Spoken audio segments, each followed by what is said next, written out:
Bienvenue sur le site Torah. Voilà, on va faire un cours pour la fête de Tou Bishvat, vu que c'est ce soir, et c'est Paracha Yitro. Le Rabbi nous explique un enseignement sur la fête du 15 du mois de Shvat, qui s'appelle Tou Bishvat. Il explique que celui qui commence à pousser, comme un arbre, dans lequel il y a la sève, qui commence tout juste à monter, c'est que quand un arbre il pousse, il y a la sève. C'est quoi la sève? C'est une liquide comme ça qui commence à monter. Bien avant de produire les fruits, d'une manière effective, tout ça c'est vraiment antérieur à la création des fruits qui est le but de l'arbre, si on peut dire, c'est le plaisir que ça nous procure, doit d'ores et déjà se tenir prêt à fonder son service de Dieu sur le plaisir, comme celui que procure un fruit. Vous savez, la fête de Tou Bishvat, c'est le nouvel an des arbres, et l'homme est comparé à un arbre. Dieu, il appelle l'homme l'arbre des champs, parce que ce monde s'appelle à la base le Gan Eden, le jardin du plaisir. Eden, ça fait référence au plaisir, c'est le jardin du plaisir de Dieu. C'est un jardin de plaisir parce que les arbres sont là pour produire des fruits. Le fruit, c'est le meilleur de l'arbre. C'est tout le but de l'arbre, c'est-à-dire, et nous, on est comparé à ces arbres. Pour Dieu, on est les arbres de Dieu, et tout le but, c'est de donner nos fruits, le meilleur de nous-mêmes à tout à chacun, à notre prochain, aux personnes qu'on aime, qui sont proches, pas forcément qu'à eux aussi, à même ceux qui sont loin, comme il dit le Baal Shem Tov, on doit aimer un juif même si on ne le connaît pas et qu'on n'a jamais vu. C'est là l'enseignement. C'est pour ça que, et là à ce moment-là, là ça sera un jardin d'Éden, comme ça a été au préalable à Adam Rishon. Dieu va vouloir résider parmi nous, mais dans ce cas de figure, il faut savoir donner son fruit. Son fruit, c'est le meilleur de soi-même. Et sur ça, le Rabbi dit que tout le but de la construction d'un arbre, bien avant qu'il a donné le fruit, c'est vouloir que cet arbre, nous-mêmes, on soit construit dans un plaisir qui engendre que on va donner vraiment du plaisir à tout à chacun notre environnement. Et il dit, mais quand on travaille comme ça sur le début, on n'est qu'au début du service de Dieu. Mais il dit comme ça, il ne doit pas se limiter à l'effort qu'il fait. Et se dire, ça y est, c'est bon. Ce que j'ai fait, ça suffit. Comme il dit, comme le blé et l'orge. Parce que le blé et l'orge, si on peut dire dans cette façon de voir, il dit c'est ce qui nourrit. Donc on n'a pas besoin, c'est bon, ça suffit. Le blé, ça nourrit la personne. L'orge, ça nourrit, ça rassasie.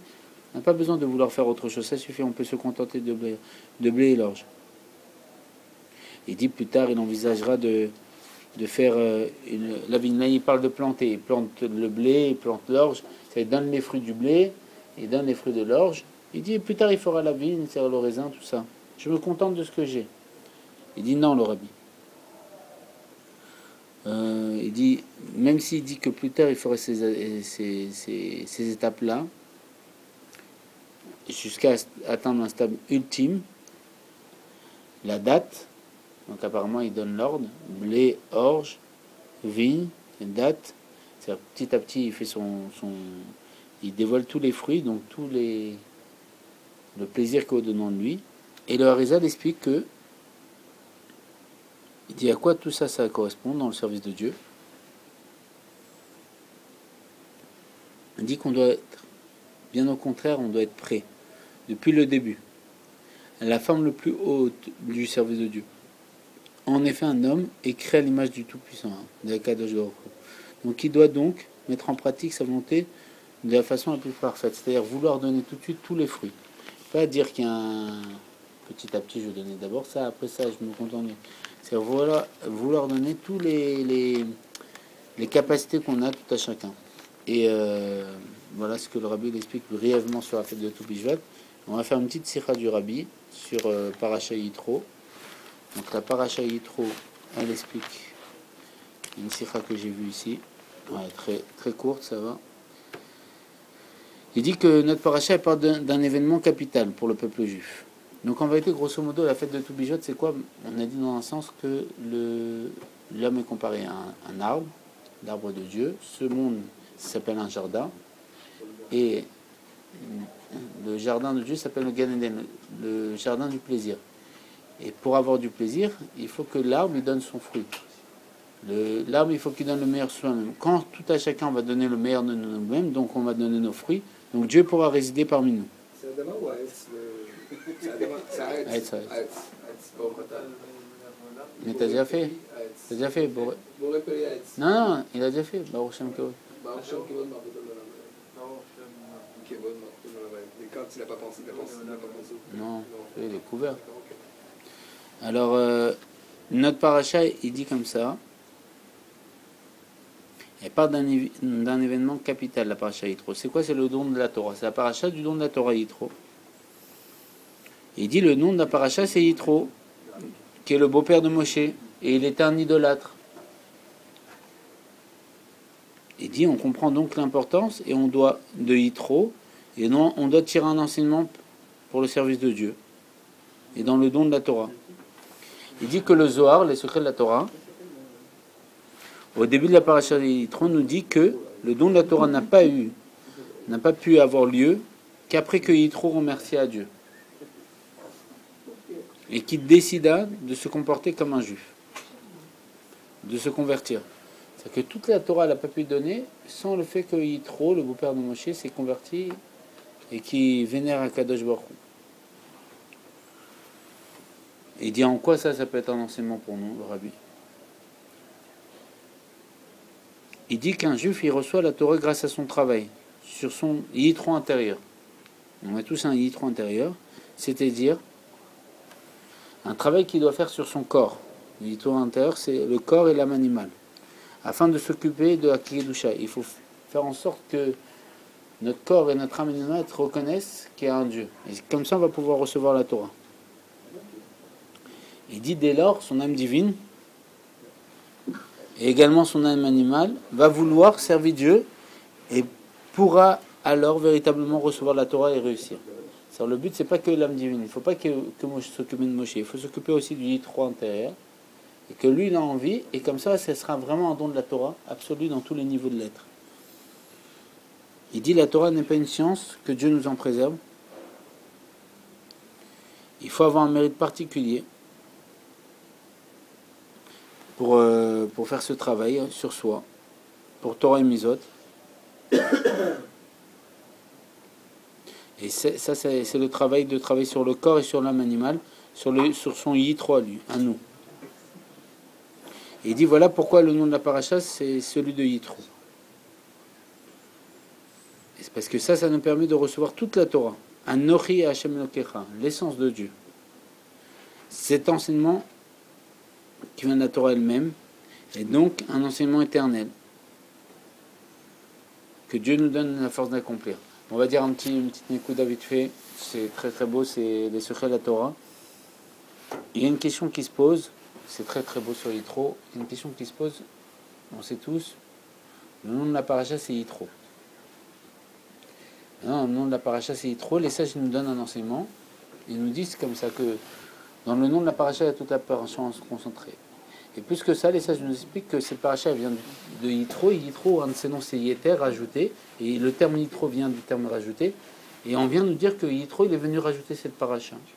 Que s'il n'y avait pas Yitro, que Dieu nous en préserve, comme les aurait dit, s'il n'avait pas reconnu, il n'y aurait pas la paracha Yitro. Et la paracha Yitro, c'est la paracha du nom de la Torah. Donc, on commence à devenir... c'est incompréhensible, ça. Sans Yitro, il n'y aurait pas le don de la Torah. Donc, s'il n'y a pas le don de la Torah sur la paracha, on n'aurait jamais reçu la Torah. Comment c'est possible? Et la paracha, en plus, s'appelle Yitro. Appelle-la Matan Torah. C'est la paracha du nom de la Torah. C'est réducteur de l'appeler Yitro. Appelle-la Moshe Rabbeinu. Si tu veux pas l'appeler, tu veux appeler du nom d'une personne, appelle-la de Moshe. C'est lui, Moshe, qui nous a donné la Torah. Pas Yitro, pas son beau-père. En plus, c'était un bal Avodah Hazara. Il a servi tous les Avodah Hazara, tous les idées. On arrivera à en comprendre. Alors, comme la semaine dernière, par Jigacha pratique, c'était Yushvat, et c'est lié avec Yushvat. Yushvat, on sait très bien ce qui s'est passé. Le rabbi, il a pris la direction des chassidim. Pour prendre la direction des chassidim, il y a un chassid, parce que le rabbi, il voulait pas être rabbi. Le rabbi, pendant la période où on lui disait tu dois être le rabbi, il avait envoyé des CV. Juste avant de prendre la direction des chassidim, des CV à Manchester, dans d'autres endroits comme ça pour devenir rab. Tellement qu'il voulait pas être rabbi, il avait trouvé une solution alternative s'il n'était pas rabbi. par sa modestie, son humilité naturelle. Et à un moment, il racontait des mots de Torah, et il y a un chassid qui s'est levé et qui a dit au rabbi, c'était pas le rabbi, mais il a dit c'est beau ça, c'est des beaux pérouchim, c'est des belles explications de Torah, nous on veut un mamar. Un rabbi ça dit un mamar.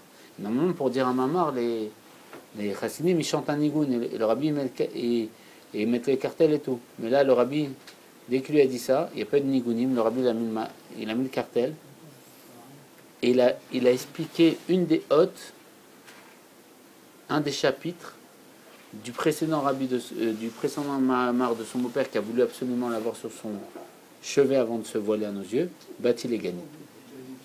Je suis revenu dans mon jardin, ma soeur m'a bien aimé, et c'est par Ashgacha pratique lié avec la fête de Touvé Shvat. Et qu'est-ce qui s'est passé à ce moment-là? C'est devenu le rabbi. Et qu'est-ce qu'il explique ce mamar? On sait très bien que Bati les gagné, ça fait référence à quoi? C'est le livre de Shlomo Ameler. Shlomo Ameler, c'est le sage d'entre les sages. C'était le plus sage des sages. Pourquoi? Parce que quand il était petit, que Dieu lui a dit qu'est-ce que tu veux?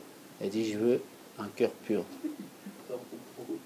et être sage. Et Dieu, il voulait un cœur pur et pour ça il lui a donné toute la sagesse. Il n'a pas demandé des trésors ou quoi que ce soit, il a eu la sagesse et c'est devenu le plus sage d'entre les sages. Et il a écrit un livre qui s'appelle le Shir HaShirim, et ce livre-là c'est le Kodesh HaKodashim, le Saint des Saints où Dieu réside, parce qu'il a réparé, on va dire, la création que Dieu avait mis en place, où il y avait, on va dire, une shuira, une cassure, une brisure. Il a réparé la brisure que Dieu avait volontairement voulu mettre dans la création du monde, grâce à ce livre, tout simplement. Il avait réparé cette brisure, il avait réparé la lèvre-bête à ce moment-là. Et qu'est-ce qui s'est passé? Dans ce livre-là, il prend un verset et il explique « J'ai bâti les ganis, je suis revenu dans mon jardin ». C'est le Dibora Matri, la phrase que les rabbis vont commenter, que le rabbi Rayas avait pris pour commenter, que le rabbi reprend pour commenter. Il a commenté un chapitre sur le mamar que le précédent rabbi il a commenté. Et bâti les ganis, ça fait référence à quoi? Je suis revenu dans mon jardin, ma soeur m'a bien aimé. De qui on parle? Alors on sait très bien que à la base, le jardin de Dieu, c'était le monde. Il résidait avec Adam Arishon, et ce monde s'est appelé le jardin de Dieu, le Gan Eden, le jardin du plaisir de Dieu. Son plaisir, c'était d'avoir fait un homme fait à son image. Et il résidait avec lui dans ce monde. Mais le problème, exactement, le problème, c'est que comme Adam il a fauté, la Shrina, la présence de Dieu, Shrina qui est un terme Shokhenet, résider, Dieu, cette dimension de Dieu ne pouvait plus résider avec lui auprès de la faute, parce qu'elle ne peut pas résister auprès de la faute, parce que la faute, elle est appelée mort, et Chazé Dieu ne peut pas mourir.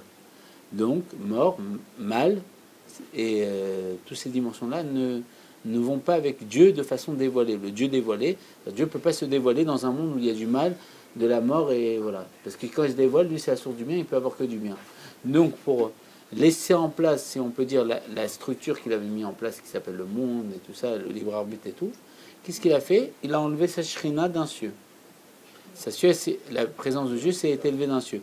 Et après, ça s'en est pas arrêté là. Il y a eu la tour de, il y a le déluge, non, il y a eu Caïn qui a tué Evel, le déluge, la tour de Babel, et ainsi de suite. Ils ont fait 7 fautes comme ça qui ont fait en sorte d'élever la shrina, de séparer la shrina de la proximité qu'on avait, qu'elle était avec nous, avec Adam Arishon, jusqu'au niveau du 7e ciel. Et s'il faisait Chazé Shalom de la renvoyer au 8e ciel, le monde il repartait au néant. Pourquoi?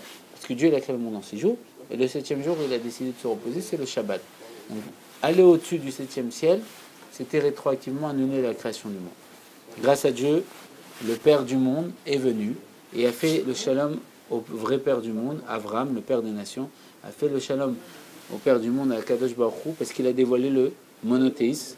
C'est le Père de toutes les nations, il a dévoilé l'unité de Dieu sur terre. Et par son amour, par son Messirot Nefesh, par son fait de dévoiler Dieu dans tous les contrées, dans tous les endroits, au point que l'attribut de générosité de Dieu s'en est plein. Il a dit, depuis qu'Abraham il est là, j'arrive plus à donner ma générosité, à épancher ma générosité. Il épanche, il dévoile ta générosité à tel point que je n'ai plus de travail à faire. Il a fait redescendre la Shrina d'un ciel. Est venu Israël, son fils, il a refait redescendre la Shrina d'un ciel. Yaakov, il a refait. Ainsi de suite jusqu'à arriver Moshe. Moshe, on nous enseigne que tous les 7e sont chéris.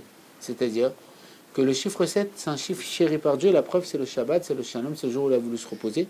Donc Moshe, c'est pas par son mérite à lui, c'est par le mérite du premier qu'a tout commencé Abraham, mais lui, les septièmes, les chéris, il a mérité Moshe que la Shrina elle redescende sur terre.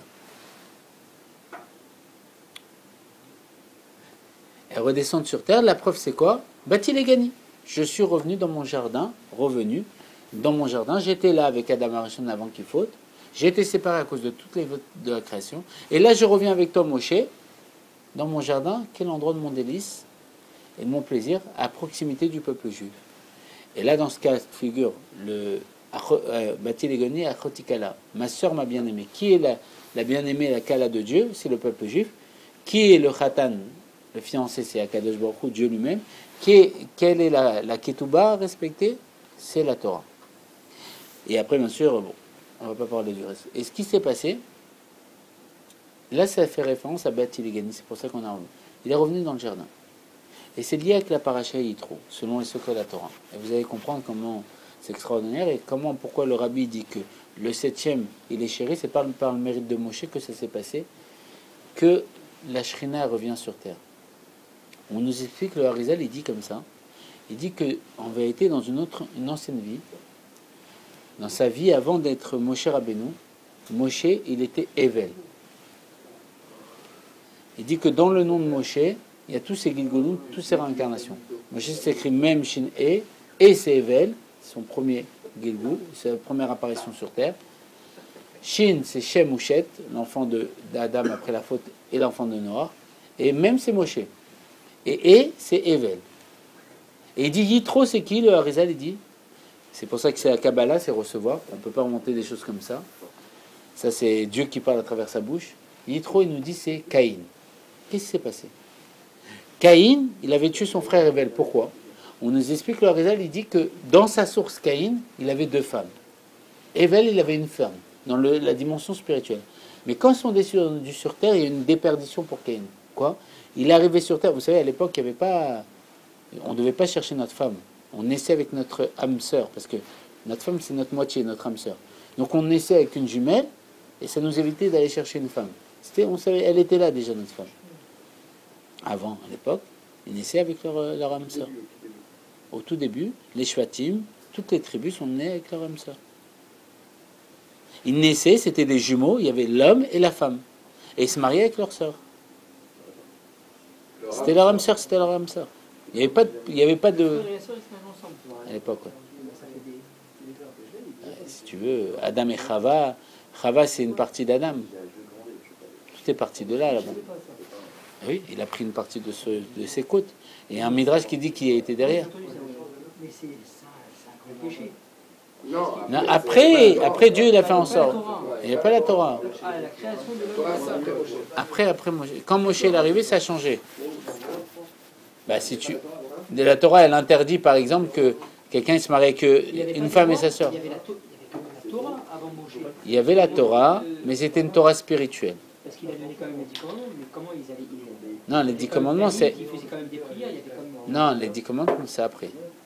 Il y avait une Torah qui a été donnée. Cette Torah, c'était Adam Arishon, quand on est sorti du Gan Eden, du paradis. On lui a donné, il y a l'ange, c'est même une, comment ça s'appelle? C'est bien de l'avoir chez soi à la maison. Ça s'appelle l'ange Cheskiel Amala. Dieu lui a donné un livre pour le protéger de la sortie du paradis. Et c'est une ségoula. C'est une ségoula, c'est bien, c'est un bienfait pour la maison de la voix. C'est un livre. Ouais, c'est le livre de Adam Arishon. Cheskiel Amala. Et ce livre-là, c'est un livre qui lui a été donné pour le protéger de la sortie du paradis. Et après, il y a eu Avraham Avinu qui a écrit son livre, le Sefer Yetzira. Et en vérité, il y avait une Torah qui était donnée depuis Adam Arishon et tous les grands sages. Mais dans cette Torah, ce qui se passe, c'est qu'il n'y avait pas... Ils pratiquaient Torah Mizot, mais c'était de façon spirituelle. C'est-à-dire que Yaakov Avinu mettait les tefilin, c'était en vérité des bâtons. Mais le matériel et le spirituel, il y avait un décret qui empêchait le spirituel de pénétrer le matériel. C'est pour ça qu'on pouvait perdre son âme divine. Et ça, il avait pris sur lui son âme divine et il l'a perdu après. Et Jacob, il l'a récupéré, il a fait son travail.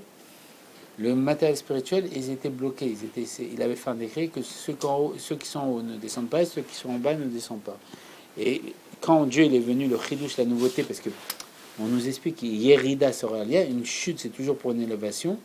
La chute, c'était quoi? La faute d'Adam Arishon, mais l'élévation. Parce que Dieu, il dit, Bati les gani.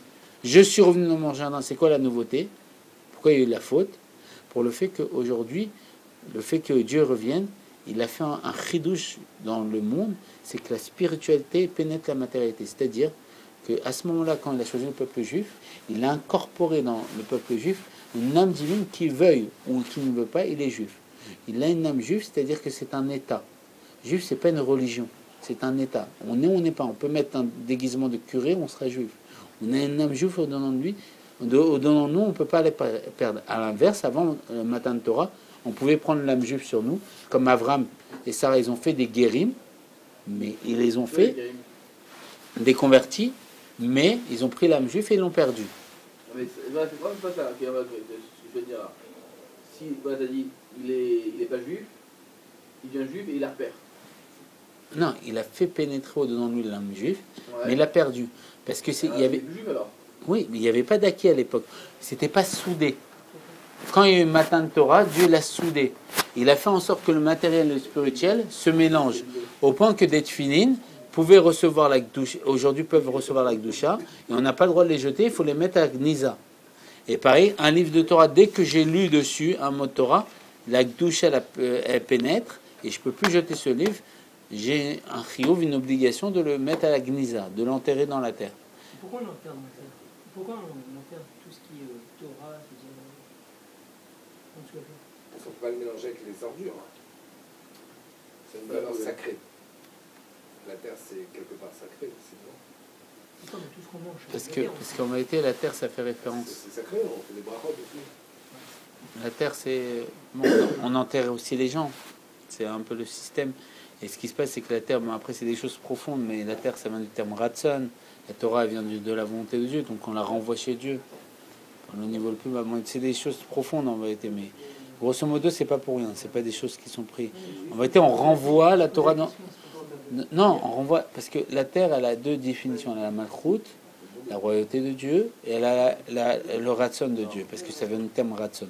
Volonté, la Torah, elle découle de la volonté de Dieu, parce que c'est une volonté. Il y a 613 ordres et tout ça. Donc on renvoie la Torah vers sa source, parce que ça y est, on a réalisé un travail avec elle. On a étudié la Torah, on a appris de cet enseignement, on le renvoie à Kadosh Baruch Hu. Comment en le mettant sous terre? Parce qu'elle vient de ce niveau-là. De sous la terre, elle était...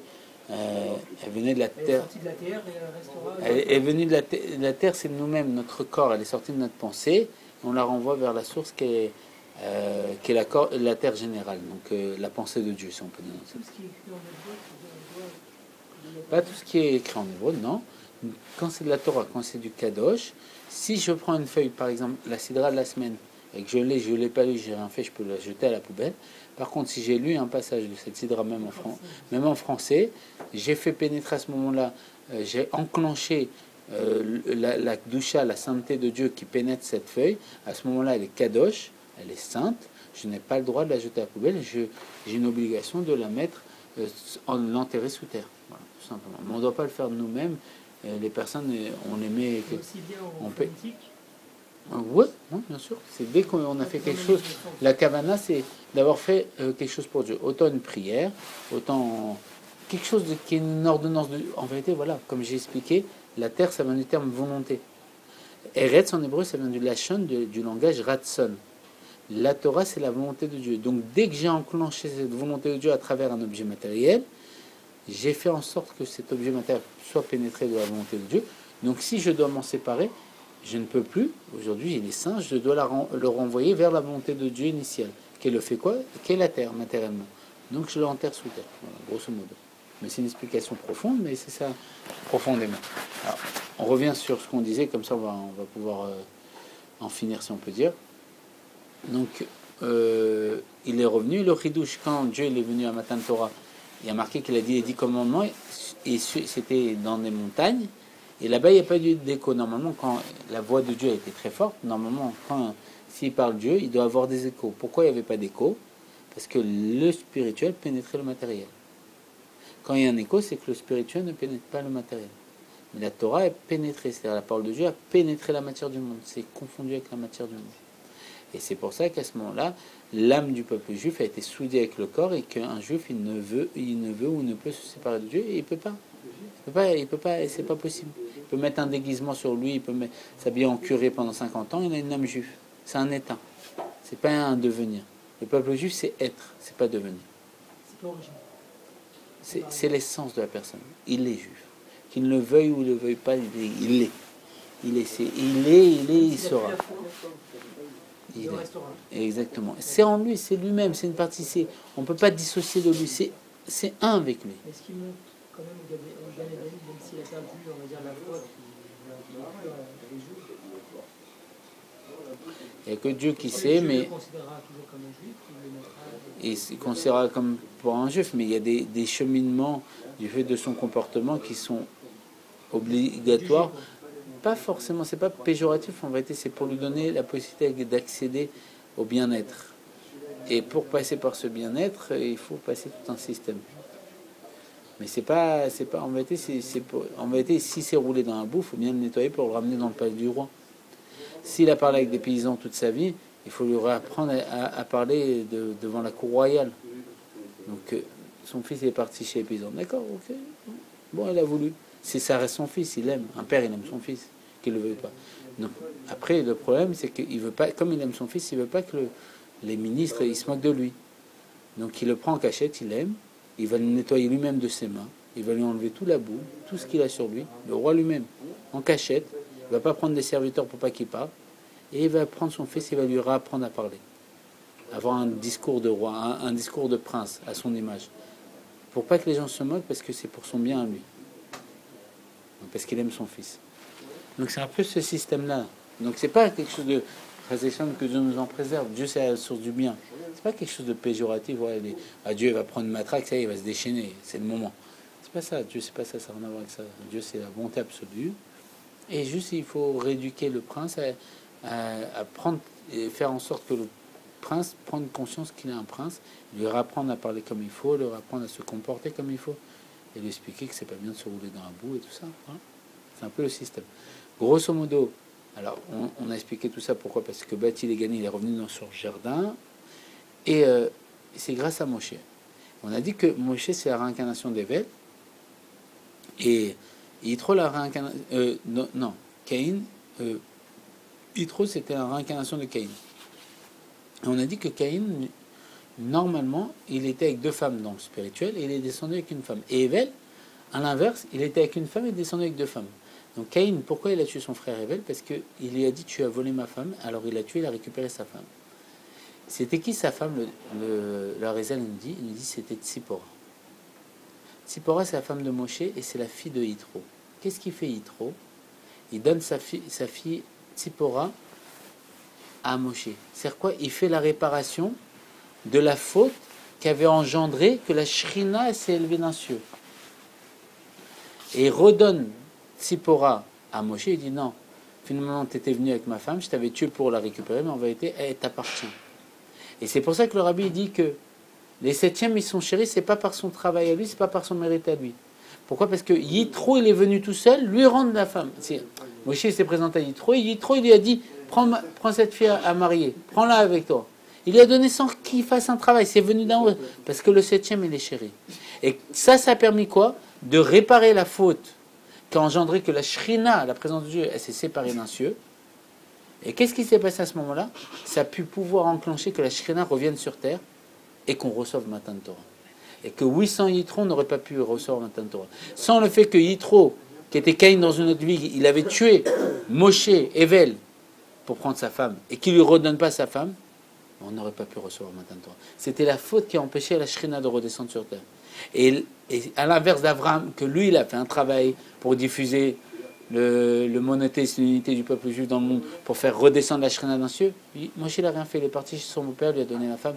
Et ça s'est fait, pas par lui-même, parce que le septième, il est chéri. Et aujourd'hui, le rabbi dit que notre génération, c'est la septième, et ça ne sera pas par notre mérite. Le rabbi le dit clair dans une sikha, qu'on m'a montré dans Nunbet Nunalev. Il dit qu'on a tous fait tchouva, ça ne dépend pas de nous, ça dépend du Mashiach. Parce qu'on est les septièmes. On est chéri. Ça dépend du Mashiach. Le Mashiach par lui-même, qu'on le veuille ou qu'on ne le veuille pas, il va venir, il va se dévoiler, il va nous apporter du bien absolu. Du bien tangible et véritable. dès à présent, sans qu'on le mérite, sans qu'on ait besoin de faire un travail comme Abraham il a fait. Il va se dévoiler dans cette génération-là. Dans cette génération, il s'est déjà dévoilé. Il s'est déjà dévoilé. Le rabbi lui-même, identifié. le rabbi il a dit comme ça, de ces mots le rabbi il a dit. Le rabbi il a dit comme ça. Des lois, il a tous les critères de la personnalité de Mashiach, c'est ça qu'on va l'identifier. Il y a un seul posek alert sur Mashiach, il s'appelle le Rambam. C'est le seul décisionnaire sur Mashiach. Il explique des règles très simples. Il dit que ça doit être un descendant de David. On est tous. C'est savoir qui est Mashiach d'après les lois. On peut le Mashiach sans savoir. Ça peut être un enfant. Non. Ça peut être n'importe qui, alors. Non, parce Non, il y a des critères types. Ça peut être un sadique. Alors ça doit être un descendant de David Ameller. Déjà c'est un des critères. Il doit connaître toute la Torah. Il doit connaître toute la Torah. Et on doit connaître qu'il connaît la Torah. Donc c'est-à-dire que c'est quelqu'un qui descend de David. Donc on connaît qu'il descend de David. Le rabbi descend de David, il descend du Maral de Prague, que lui-même, il descend de l'Admorazaken, que lui-même descend du Maral de Prague, que lui-même il descend de David Ameller. C'est marqué dans Yom Yom la généalogie. Il a des enfants, le rabbi, il a des enfants. Non. Pourquoi il a pas eu d'enfants? Parce qu'on dit que les enfants à la base ils sont là pour faire une réparation à l'être. Pourquoi ils sont là les enfants? Pour nous réparer. Parce qu'on n'est pas parfait. Mais lui, le rabbi, lui il n'a pas besoin d'enfants parce qu'il est parfait. Il n'avait pas le droit d'avoir des enfants? Non, il disait que nous tous on est tous ses enfants. Oui, mais est-ce qu'il n'avait pas le droit ou... Non, c'est qu'en vérité, selon les secrets de la Torah, celui qui a des enfants c'est pour le réparer. Celui qui n'a pas d'enfants c'est qu'il n'a pas besoin d'être réparé. Il ne pouvait pas en avoir Parce que là, il n'a pas de descendance. Mais il dit qu'on est tous ses enfants. Oui, on est ses enfants, d'accord. Mais Hein? nous, on descend de qui? On ne descend pas du rabbi, de base. Non, mais parce que le rabbi c'est Moshe Rabbeinu. Moshe Rabbeinu, c'est une âme générale qui porte en lui toutes les âmes à venir. Il est le père. On dit que quelqu'un qui enseigne la Torah à un autre, il peut appeler celui à qui il enseigne la Torah son fils. Donc le fait qu'on a pris un enseignement du rabbi, on est devenu un enfant du rabbi. C'est expliqué clair que quelqu'un qui enseigne la Torah à quelqu'un, enfant de Dieu, enfant du rabbi, bon c'est la même chose dans un sens. C'est enfant, oui, enfant, ouais. C'est de Dieu, c'est sûr. En réalité, Dieu il a mis un être qui est sa représentation sur terre. C'est un tzaddik comme ça s'est passé, il a fait l'être à son image, comme ça s'est passé avec d'autres tzaddikim, mais aujourd'hui la finalité c'est avec le rabbi. Le rabbi, ce qu'il a en lui, c'est qu'il a l'âme de son beau-père, qu'elle-même elle a l'âme de son père, et qu'elle-même elle porte Moshe Rabbeinu depuis. En vérité, c'est une âme, ouais, c'est la finalité. Il porte toutes les âmes confondues depuis. Il porte toutes les âmes de Moshe Rabbeinu. Il connaît toute la Torah dans son ensemble. Il a fait les guerres de Dieu, c'est-à-dire ramener le peuple juif. Les guerres de Dieu, c'est ramener le peuple juif à la Tchouva. Il a reconstruit le temple dans son endroit parce qu'on dit que le temple, il a été exilé au dehors de Jérusalem, à Bavel. Donc, il a reconstruit un temple qui est 770. Il a réalisé tout ce qu'il y avait à faire. Maintenant, il ne manque plus qu'à ramener le peuple juif en Israël et faire descendre le temple du ciel. C'est tout. Mais là, il est Cheskel, il est Mashiach potentiel. Et lui-même, il a expliqué une fois, il parlait, il disait le nom du Mashiach, c'est Menachem, il se trouve dans la salle, il est au 770. Et l'âme de mon beau-père, c'est Mashiach, son âme, elle est en dedans de moi, et on sait qu'il y a un Mashiach ben Yosef, un Mashiach ben David. Bon, voilà, c'est rien. On voit clair que c'est le rabbi. Donc, nous, on a une mise à d'élire le roi, de prendre le roi sur nous. Et, Bezat Hashem, avec la grâce de Dieu, le roi, il va se dévoiler. Et comme on a dit, on est septième, on est chéri, on va avoir la délivrance. Comme ça va venir de là-haut. Et ça sera du bien tangible et absolu. À partir de quand? Hein? À partir de quand? Non, mais ça veut dire que là, on dit que Mashiach, ça il est rentré. Ah, c'est une génération. Ah, ça y est, là, il est là, À partir Mashiach. de quand?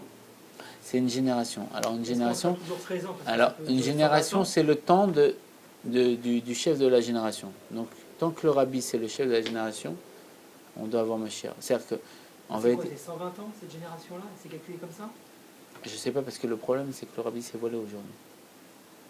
Donc, je ne sais pas quelle mesure de temps il va mettre. Mais bon, normalement, comme il a dit qu'on est septième, on est chéri, on devrait avoir ça très bientôt. C'est-à-dire que les enfants, si Dieu veut, voilà. Ah, bah c'est sûr. Voilà. Pas nos enfants, nous-mêmes, là, peut-être là tout de suite, à l'instant, on va l'avoir. Et on espère, maintenant, avec la grâce de Dieu. C'est comme ça qu'il faut penser. Chaque action, il faut vouloir le faire. Et aujourd'hui, le rabbi, il dit, il faut faire chaque action pour ma chère, pour faire en sorte que ma chère se dévoile. Voilà. Que Bezat Hashem, ça apporte toutes les bénédictions matériellement, spirituellement à tous les présents, que des bonnes nouvelles pour tout le peuple juif et la délivrance complète et définitive, comme ça, on sera dans un bien absolu. Et Réa donné nous, Moré nous, Varbenu, Meler, Mesher, Nabet.